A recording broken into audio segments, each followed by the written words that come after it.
Saudações, sejam todos bem-vindos a mais uma lição da Escola Sabatina, neste que é o canal IAG Moçambique. Você é o nosso convidado para este estudo, não fique de fora, acompanhe-me desde o início até o fim. Quero agora vos apresentar aqui o nosso convidado, o irmão Rogério. Irmão Rogério, seja bem-vindo. Muito obrigado, irmão Luiz. Seja mais uma vez bem-vindo ao nosso ouvinte aí em casa e espero que aprendamos juntos desta lição da Escola Sabatina. Muito bem, o nosso tema desta lição é lição número 4, é testemunho de Jesus como o Messias. Já vimos falando desde a semana passada, que é o próprio João, entre outros. Então nós vemos aqui ele agora como Messias. Então a Bíblia mostra toda essa caminhada de Jesus. E para começar, vamos pedir ao nosso irmão Rogério para nos fazer uma breve oração. Vamos orar? Santo e maravilhoso Deus, que habita nos altos dos céus, te rendemos, damos glórias pela vida e saúde e proteção que o Senhor tem nos dado. Queremos começar com a lição da Escola Sabatina, pedimos ao Santo Espírito se faça presente aqui neste lugar, para que os irmãos que possam estudar conosco possam também estarem cheios do seu Santo Espírito, para que a cada dia que passa possam aprender através das Sagradas Escrituras sobre a brevidade da sua vida. Nos abençoe, nos guarde, nos dê um bom domingo, em nome de Jesus. Amém.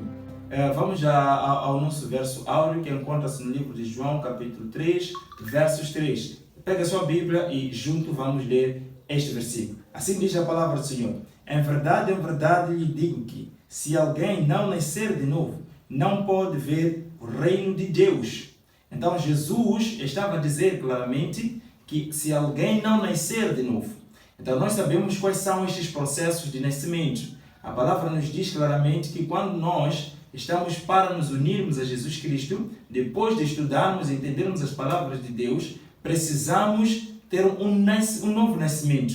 Primeiro é o nascimento pelas águas. Então nós nascemos pelas águas, morremos, somos sepultados e também ressurgimos com Jesus Cristo. Agora, Jesus diz que as coisas não terminam por aí.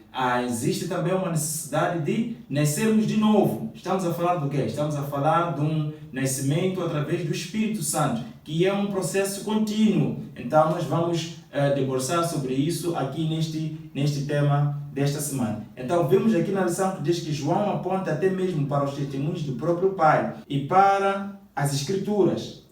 Todos dão evidência da identidade de Cristo. O estudo desta semana começa com o poderoso testemunho de João Batista. Então nós sabemos que João Batista foi um precursor para a vinda de Jesus Cristo. Ele pregava o batismo de arrependimento pelas águas, mas ele dizia claramente que eu batizo pelas águas, mas vem aquele que irá batizar-vos pelo Espírito Santo. Então é este pelo qual os testemunhos falam que ele é na verdade Cristo, o Salvador e também o Deus que todas as coisas fez. Então, desta forma, nós vamos fazer aqui um panorama do que se trata aqui nesta lição número 4. Então, irmão, o que dizer se a Bíblia quer nos mostrar aqui os testemunhos de Jesus? Nós não seríamos também esses testemunhos de que Jesus é o Cristo, o Salvador? Claro, sim.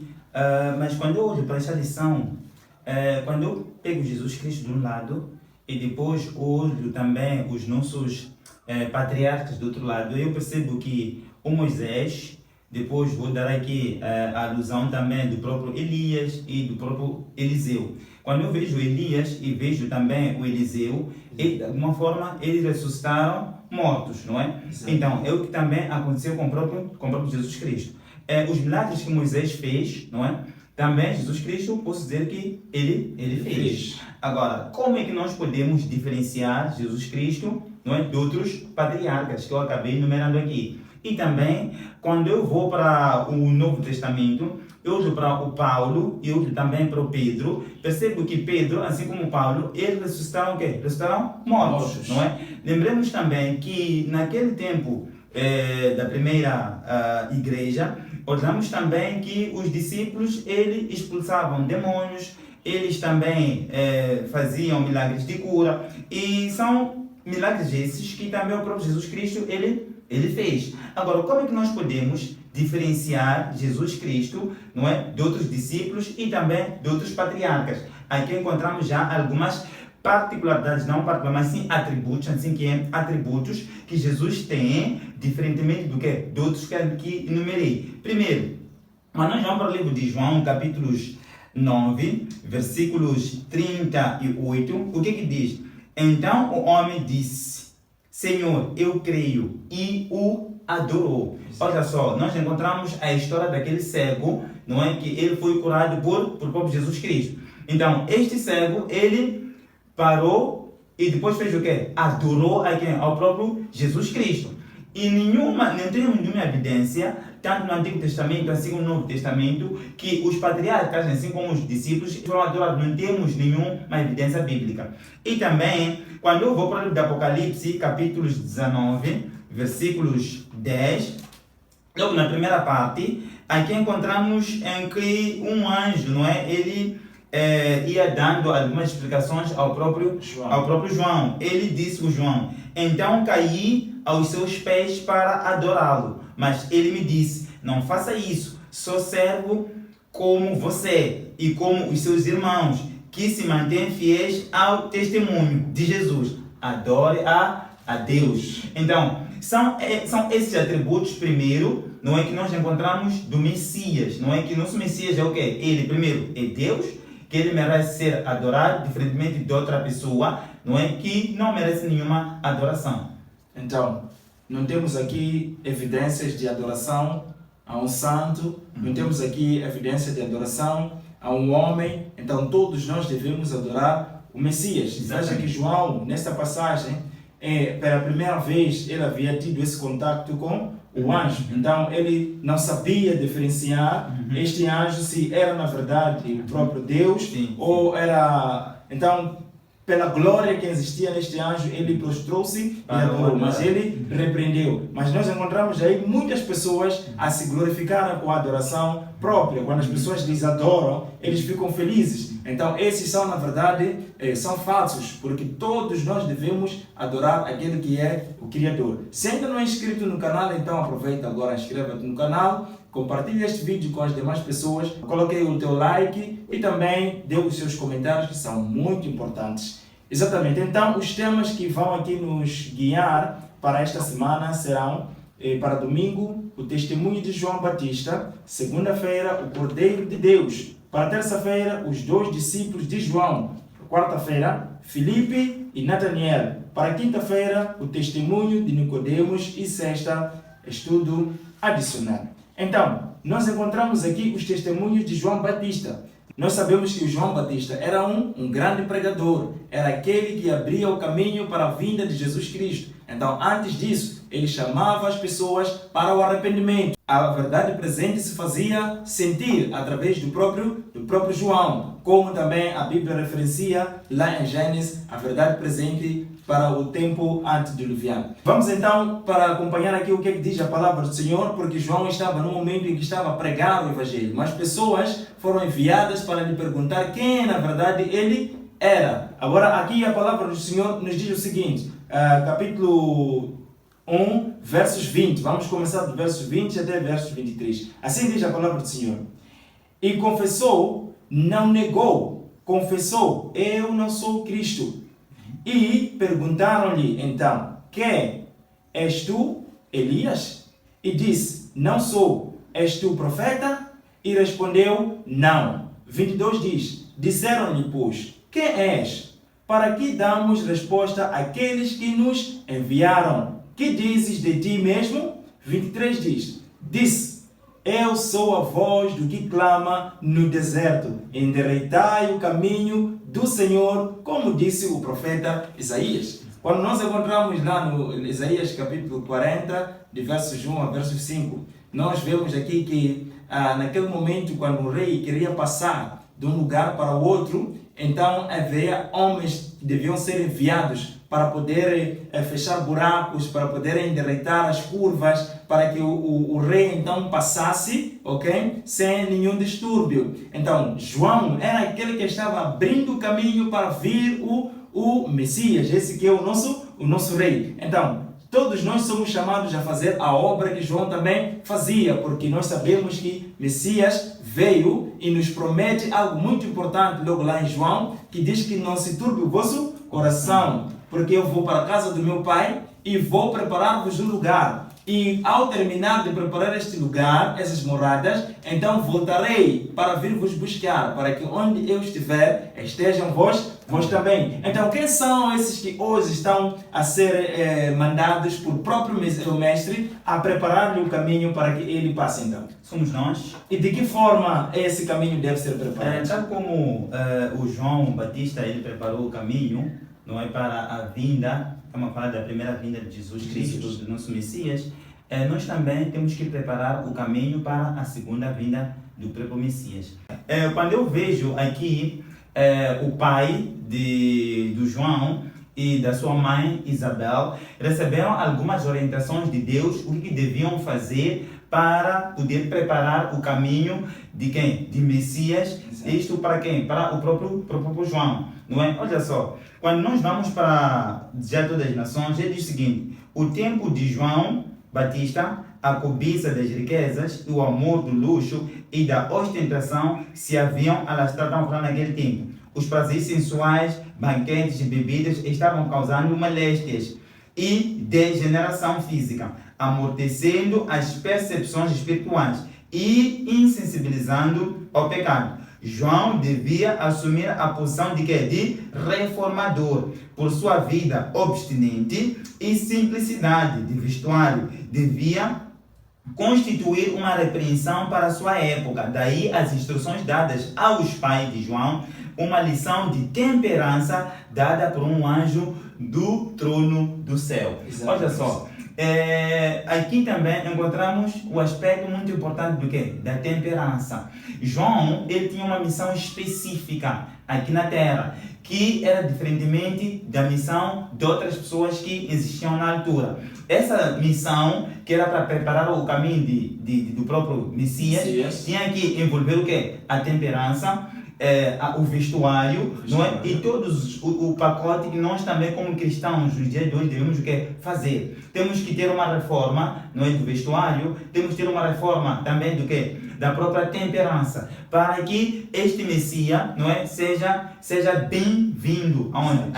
Aqui na Terra. Exatamente. Nós temos um grande problema, que se a Bíblia diz claramente no João que eu sou a voz que clama no deserto, que devemos todos endireitar o caminho. Onde é que nós devemos pregar esta mensagem para que as pessoas possam endireitar os seus caminhos? Porque na vinda de Jesus haverá clamor para aqueles que não terão se preparado, então eles vão chorar, vão haver ranger de dentes, porque não se vão alegrar pelo que estará a vir. Diz isso a palavra do Senhor. Nós encontramos aqui um grande desafio, porque em algum momento, mesmo dentro do aprisco, nós encontramos líderes de pessoas simples que quando pregam a mensagem, ao invés de endireitar o caminho dos pecadores, eles distorcem este caminho, criam covas nesse caminho, de tal forma que quando tu vais ao campo, começas a pregar o evangelho, começas a pregar sobre o sábado, as pessoas até acabam dizendo, olha, eu quando esse assunto de sábado, todos os mandamentos eu já percebi, mas quando chegamos no assunto de sábado, as pessoas trazem desculpas dizendo o seguinte: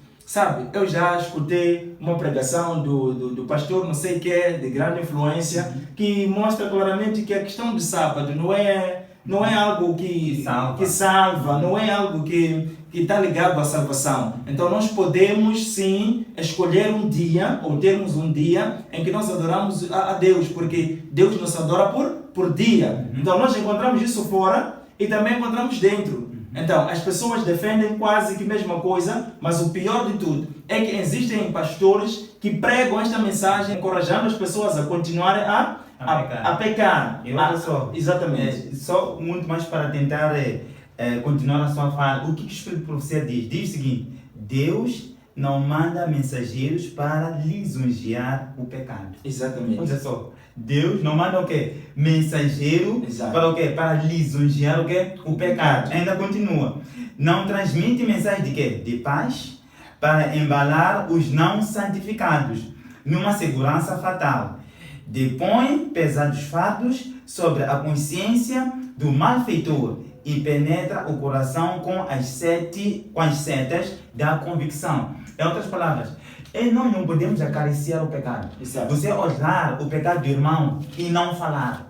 É isso que Deus diz que nós devemos fazer. Como mensageiros, assim como foi o João Batista, que ele preparou a primeira vinda de Jesus, nós também como mensageiros para preparar a segunda vinda de Jesus Cristo. Não podemos ver o nosso irmão a pecar, a adulterar ou a cometer um outro pecado. Nós começamos a fazer o quê? A dar lisonjas, okay? A esta pessoa lisonjear o pecado. Não podemos fazer isso. Nós temos que dizer o pecado pelo seu próprio nome. Mesmo que a pessoa zangue, mesmo que a pessoa não fale contigo, mas você terá dito o quê? O pecado, porque você importa com a salvação do quê? Daquela pessoa. Exatamente. Então, nós temos esse grande desafio. E veja aqui, eu estive no estudo na semana passada a dar estudo, né? Estive com alguém a dar estudo e quando chegamos, na verdade, na questão do sábado, ele começou a me citar nomes de alguns pastores que pregam desta forma assim. Mas, será que estes são pastores mesmo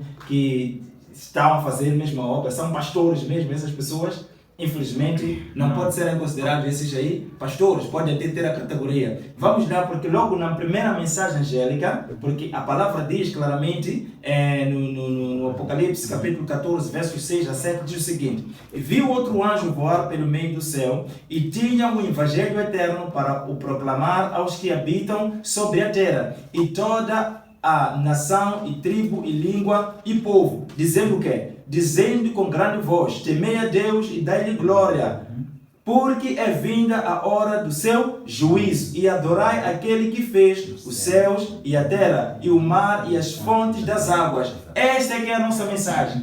Nós devemos chamar as pessoas a adorarem a este que fez todas as coisas. E se nós queremos saber quem é este que fez todas as coisas, logo em Gênesis 1, nós vemos que Jesus é quem fez. No Êxodo capítulo 20, de versos 8 a 11, nós vemos que é o próprio Jesus é quem fez os céus, a terra e todas as coisas. Então estamos a chamar as pessoas a adorarem a Deus no dia de sábado, porque esta que é a verdade. Logo na primeira mensagem angélica, nós vemos aí a citação do sábado para todo mundo adorar. Então, estes que se colocam nessa posição não podem ser considerados pastores. Estes não endireitam, mas distorcem o caminho do nosso Senhor Jesus Cristo. Vamos talvez, para passarmos essa fase, pega a tua Bíblia, irmão, vamos juntos ler este versículo, 2 Coríntios 10, 5.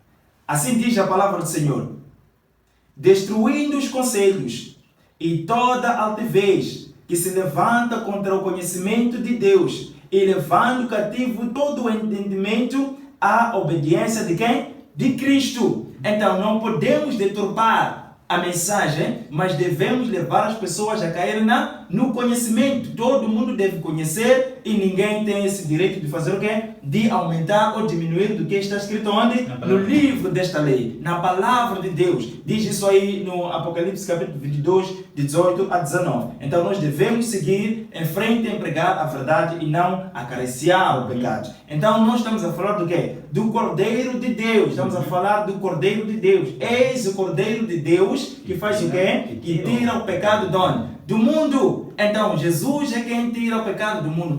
Praticamente nós todos precisamos deste Jesus Cristo. Então, o que dizer àqueles irmãos que ainda buscam a salvação nas outras coisas, se a Bíblia diz claramente que só Jesus é que nos pode dar a salvação? E o próprio João Batista, ele reconhecia a Deus como Messias, não é? Em alguns aspectos. Se há outros aspectos que, na verdade, ele ainda tinha o quê? Tinha alguma dúvida. Às vezes, quando nós vamos para o livro aqui, História da Redenção, não é? Aqui no capítulo Desejado de Todas as Nações, encontramos que o próprio João Batista, ele não compreendia, não é? A Jesus Cristo, não é? Aqui diz o seguinte, capítulos 10, a voz que clama no deserto, a voz do deserto.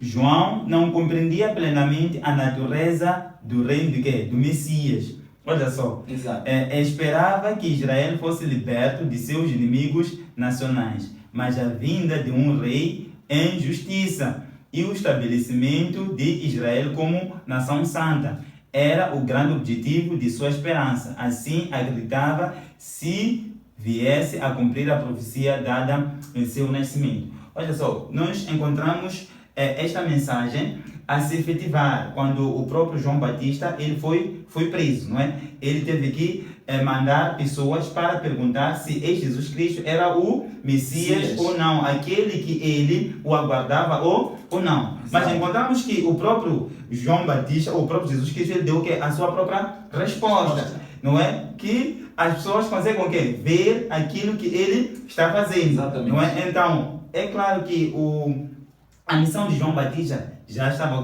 terminada. Por essa razão que o próprio Jesus Cristo diz que não existe nenhum homem nascido dentre as mulheres que é maior que o próprio João Batista. Por essa razão que o João Batista depois, ou antes da sua morte, ele diz algumas palavras, que és o Cordeiro que tira o pecado do mundo. Por quê? Porque o próprio João Batista, ele estava a ver ali a glória do próprio Deus. Porque desceu, não é, o Espírito Santo em forma de uma pomba. Exatamente. E ele viu, não é? E mesmo assim, o João Batista, ele estava cheio de quê? Do Espírito Santo. Quando nós vamos para o livro de 1 de João, capítulos 3, 1 de João 3, versículos 4, não é?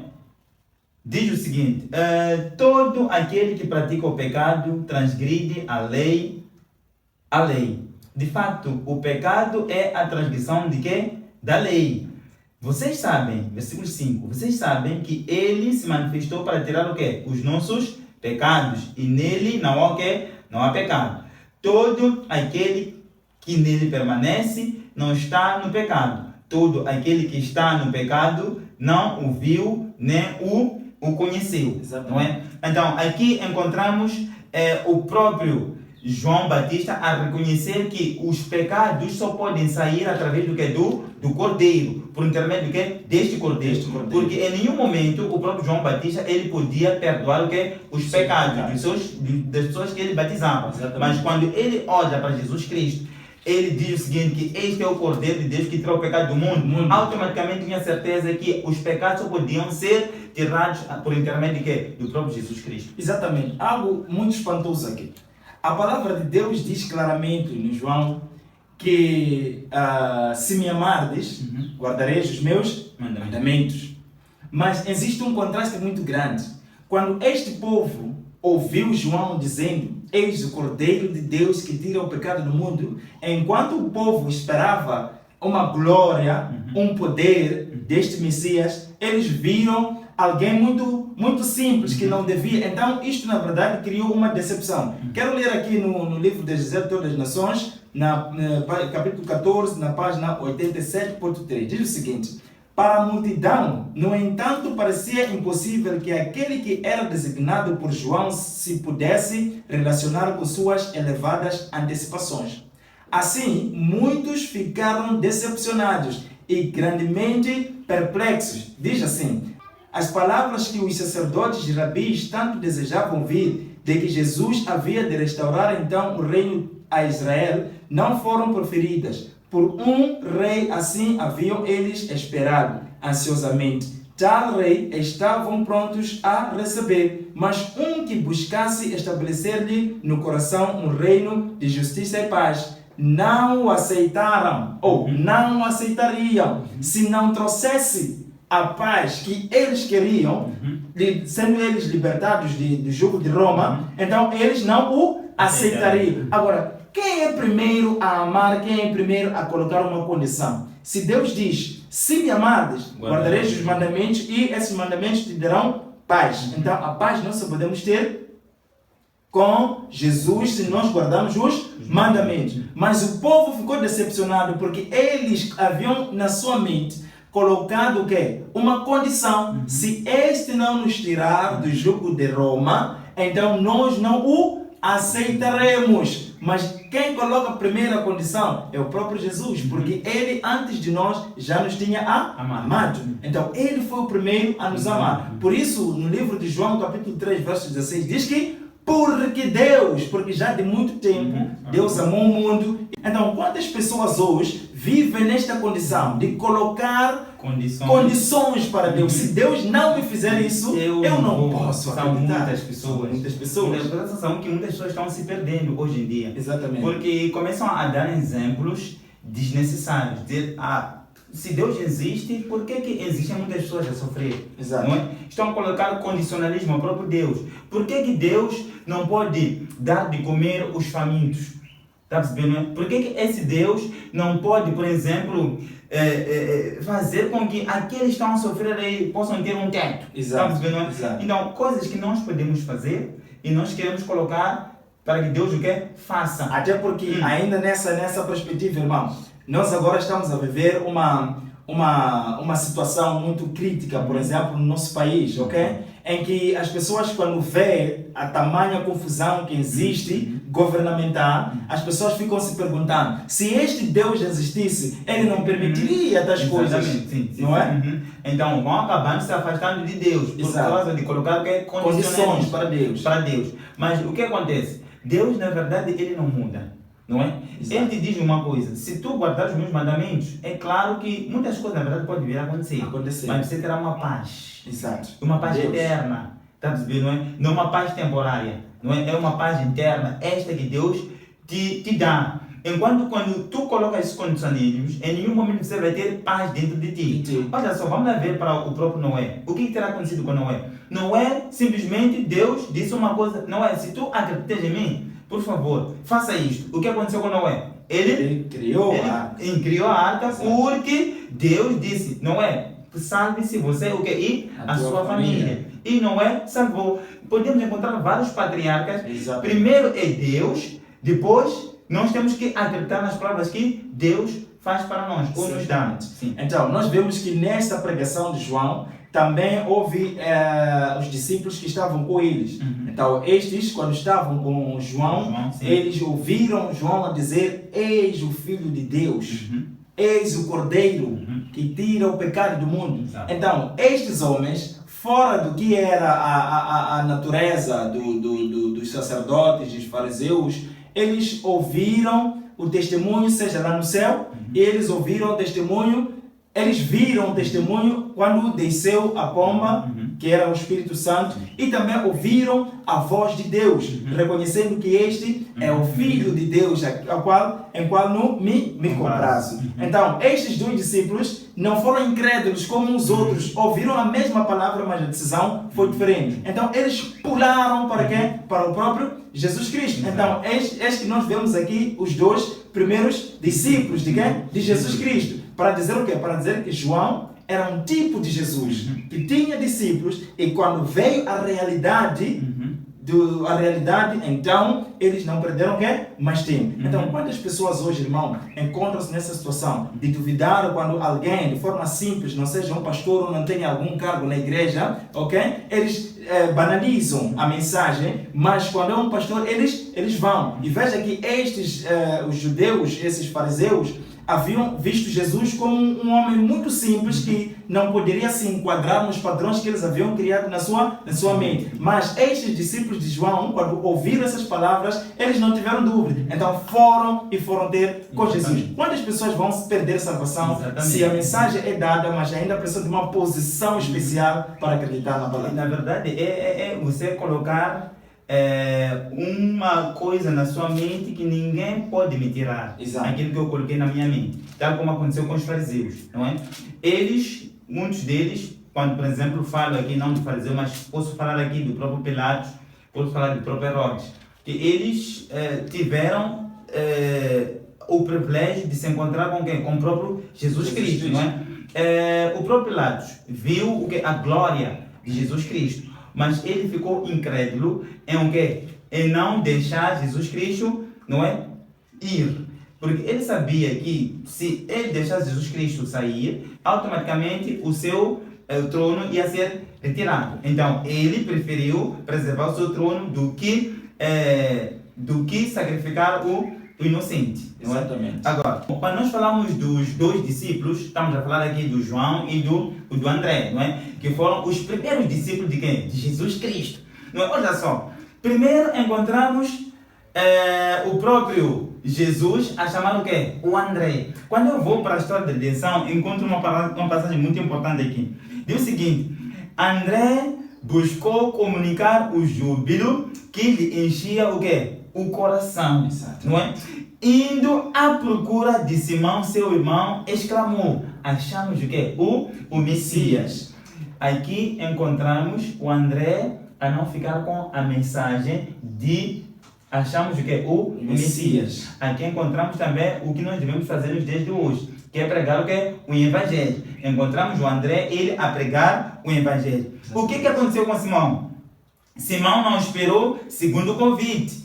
Também ele ouvira a pregação de João Batista e apressou-se em ir ter com o Salvador. Os olhos de Jesus pousaram nele. Essa mensagem é muito importante aqui. Vamos lá acompanhar juntos. Os olhos de Jesus pousaram nele, lendo-lhe o caráter e a história. Sua natureza impulsiva, esta natureza impulsiva de quê? É do próprio Pedro. Sua natureza impulsiva, o coração amorável e compassivo e a ambição e confiança próprias, a história de sua queda e arrependimento, seus labores e a morte de mártir. O Salvador leu tudo e disse: Tu és Simão, filho de Jonas, tu serás chamado Cefas, quer dizer Pedro. Então, olha só, queridos. um novo nome. Exatamente. Exatamente. Não é? Jesus Cristo leu todos os pensamentos de quem? Ou leu a história de quem? Do próprio Pedro. Não é? Em curto espaço de tempo, já sabia quem era o Pedro, não é? Qual é o caráter de Pedro, o que ia acontecer com Pedro a posterior. Por essa razão que o Pedro logo aceitou a Jesus Cristo, que este na verdade é o que? É o Messias. O meu irmão André, ele não mentiu a respeito dele. Muito bem, então nós vemos aqui a coragem que estes dois discípulos tiveram de se aproximar a Jesus Cristo. Então a lição também fala aqui também de Filipe e Nataniel. Nós vemos claramente que Nataniel e Filipe foram alguns também que não se endureceram o seu coração. Então eles se aproximaram quando viram Jesus Cristo. Então quando João diz: eis o Cordeiro de Deus que tira o pecado do mundo, então eles também se aproximaram a Jesus, então viram aqui a glória de Jesus, não é? Então eles se aproximaram e tiveram a certeza de que este é na verdade o Messias. Então a história se repetiu com Nataniel e Filipe também. Sim, se repete a história aqui também com Nataniel e o próprio Filipe. O que acontece aqui mesmo no capítulo 14 de Atos das Nações, aqui temos uma história interessantíssima de Nataniel, não é? Diz o seguinte: a mensagem, havemos achado aquele que quem Moisés escreveu na lei e os profetas, pareceu a Nataniel uma resposta direta à sua oração. Mas Filipe tinha ainda fé vacilante. Acrescentou: duvidoso, Jesus de Nazaré, filho de José. Novamente surgiu o preconceito no coração de Nataniel. Exclamou: pode vir alguma coisa boa de Nazaré? Aí está. Não é? E depois Filipe não entrou em discussão. Disse: vem e vê.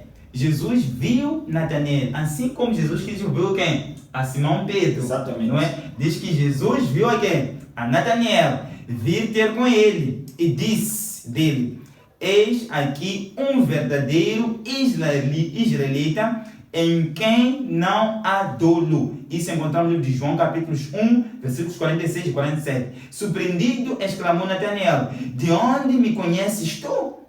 Jesus respondeu e disse: antes que Filipe te chamasse, te vi, eu estando tu debaixo da figueira. Foi suficiente o divino Espírito que dera testemunha a Nataniel em sua solitária oração sobre a figueira, falou-lhe agora nas palavras de Jesus, conquanto, em dúvida e de algum modo, cedendo o preconceito, Nataniel fora ter com Cristo possuído sincero anelo de conhecer a verdade, e agora seu desejo foi satisfeito. Sua fé foi além daquele que o levara a Jesus.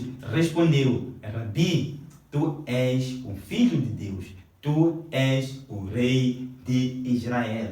Essas são as palavras de quem? Do Nataniel. Ele teve a certeza que ali estava diante do quê? Do Messias. Aqui estamos falando do quê? Testemunhas que o quê? Que acreditam que Jesus Cristo é o quê? É o Messias. Encontramos primeiro o João Batista, encontramos o André, João, e o Pedro. Encontramos aqui o Filipe, o Natanael também a dizer que tu és o filho de quê? De Deus, tu és o rei de Israel. Se Natanael não houvesse confiado na direção dos rabis, nunca haveria encontrado o quê? Jesus. Aí está. Então, na verdade, existe aqui um desejo muito grande para o povo lá atrás de ver se cumprindo as profecias. Então, ao ver estes discípulos, Jesus Cristo, não perderam tempo e foram, e assim foram recebidos por ele. Assim, quando nós seguimos, vemos aqui que houve um outro homem que ouviu as palavras de Deus no momento em que ele teve a oportunidade de assim testemunhar, porque estes testemunharam todos onde? Diante dos outros. Mas existiu um incrédulo, posso assim dizer, que depois de ouvir diante das outras pessoas, podia ter testemunhado, mas ele não fez assim.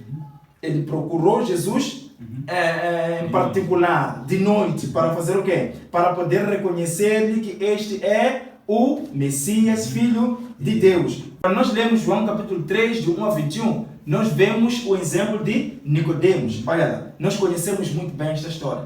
Jesus Cristo, depois de ter feito grandes milagres, Jesus Cristo, depois de ter sido aceito no batismo, estava lá também o Nicodemos. E ele viu todas as coisas que Jesus fez. Então, ele deixando aquele povo, fazendo e desfazendo, ele não disse absolutamente nada. Mas quando já era noitinha, procurou Jesus e disse: Rabi, nós sabemos que tu és o filho de quê? De Deus. E ninguém poderia fazer tamanhas coisas se não fosse por aprovação de quem? De Deus. Então Jesus parece que conhecia o coração do próprio Nicodemos.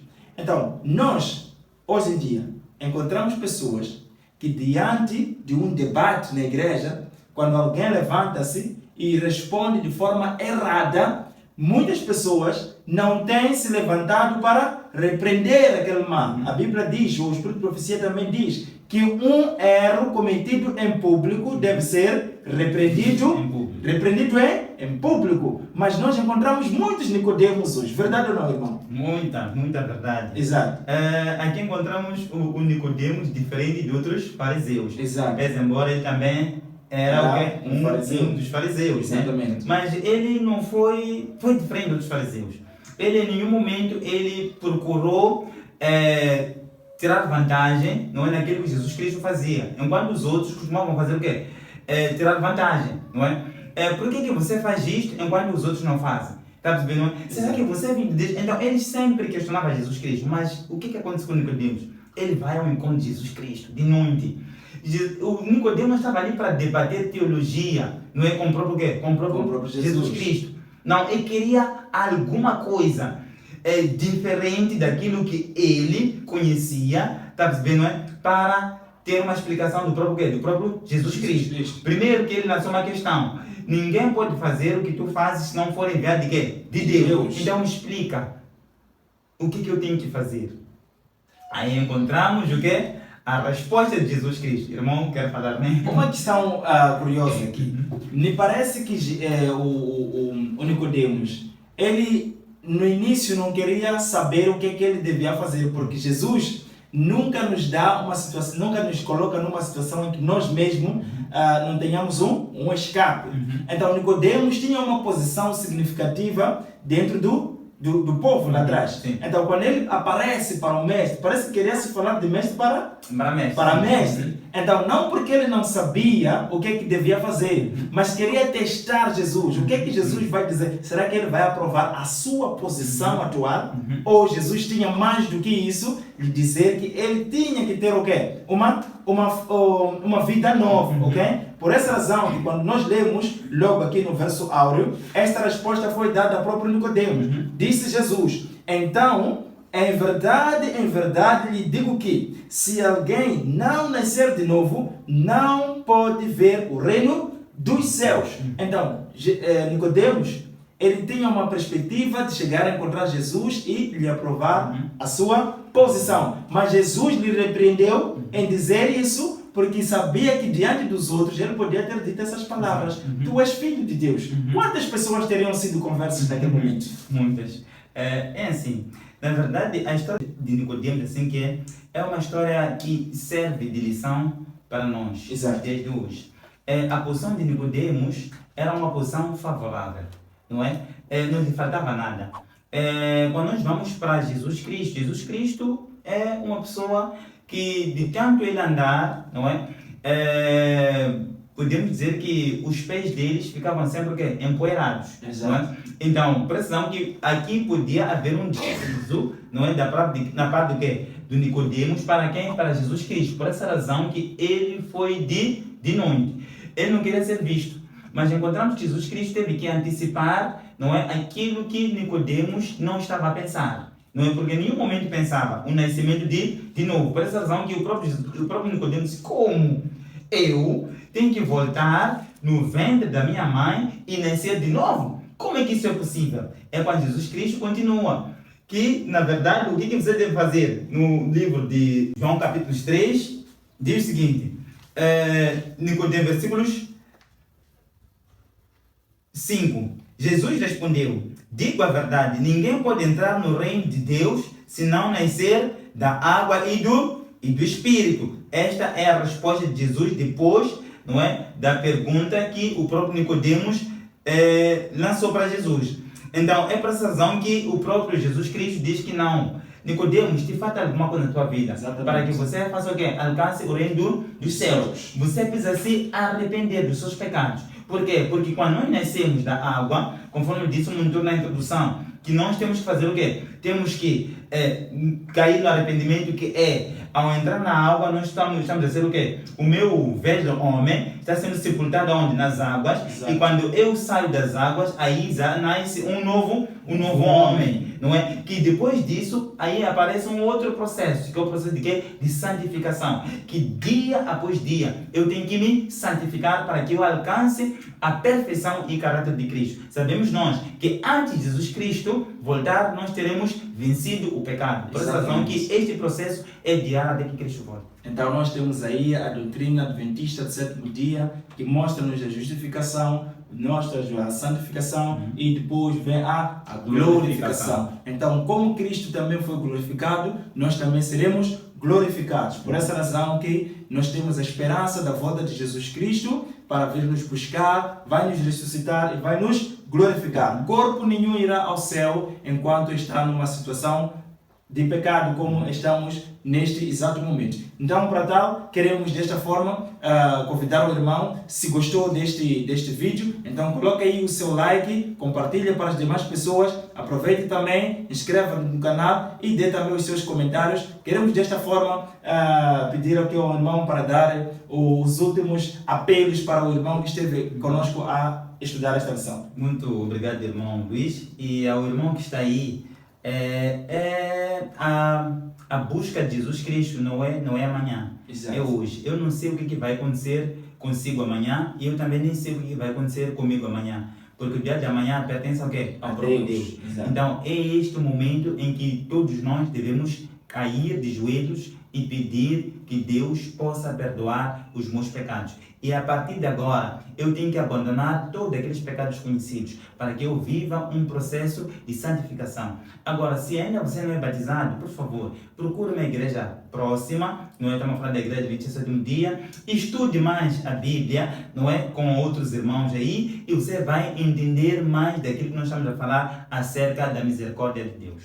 Então, aí ficou as últimas considerações, só para terminar com o versículo que está aqui no livro de Provérbios, capítulo 29, versos 1, diz o seguinte: o homem que muitas vezes repreendido endurece a cerviz será quebrantado de repente, sem que haja cura para ele. Então, a repreensão vem, aceite logo, assim como também os discípulos, e tenha a vida e cura espiritual. Desta forma, queremos nos despedir, com promessa de voltarmos a estarmos juntos na próxima semana, e desta forma dizemos muito obrigado e até a próxima.